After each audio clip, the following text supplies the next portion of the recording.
Hello viewers, সবাই কেমন আছেন? আশা করি অনেক ভালো আছেন। ডালিউডের আলোচিত এক অধ্যায় হলো শাকিব খান ও অপু বিশ্বাসের সম্পর্ক। একসময় তারা ছিলেন ডালিউডের সেরা জুটি, তারপর হঠাৎ করে তাদের সম্পর্কে ভাঙন, লুকানো বিয়ে, সন্তানের জন্ম, বিচ্ছেদ সব মিলিয়ে এক বড় নাটক। তবে এই অধ্যায়ের এখনো শেষ হয়নি, কারণ তাদের সন্তান আব্রাহাম খান জয়কে ঘিরে দ্বন্দ্ব যেন শেষই হচ্ছে না। ভিউয়ার্স, ভিডিওটি দেখুন, চ্যানেলটি সাবস্ক্রাইব করে দিন। সাম্প্রতি এক ঘটনায় আবারও উত্তেজনা ছড়িয়ে পড়েছে ডালিউডে।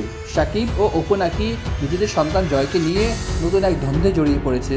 গত কয়েক মাস ধরে জয়কে নিয়ে অপু বিশ্বাস অনেক বেশি সরব। বিভিন্ন অনুষ্ঠানে তাকে নিয়ে যাচ্ছেন, সোশ্যাল মিডিয়ায় প্রায় ছেলের ছবি পোস্ট করছে। জয়ও এখন বড় হয়ে গিয়েছে, তার জনপ্রিয়তা বেড়েছে।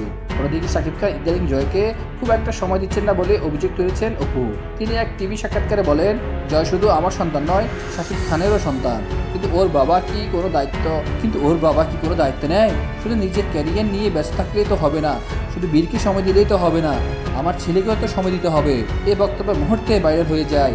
সোশ্যাল মিডিয়ায় অনেকে অপুকে সমর্থন করেন, কেউ কেউ শাকিবের সমর্থন করেছেন, আবার কেউ কেউ সমালোচনা করেছেন। কেউ কেউ বলেছেন শাকিব যেন বুবলি, বীর এবং জয়কে নিয়ে একসাথে থাকে। আবার কেউ কেউ বলেছেন শুধু একা বীরকে ভালোবাসলেই হবে না, জয়কেও ভালোবাসতে হবে, কারণ জয়ও শাকিব খানের সন্তান। এই নিয়ে তাদের মধ্যে নতুন করে এক দ্বন্দ্ব শুরু হয়েছে। ভিউয়ার্স, পরবর্তী ভিডিওতে দেখা যাবে কি নিয়ে তাদের মধ্যে এত দ্বন্দ্ব। সো ভিউয়ার্স, পরবর্তী আপডেট পেতে আমাদের সাথেই থাকুন, চ্যানেলটি সাবস্ক্রাইব করে দিন। ধন্যবাদ।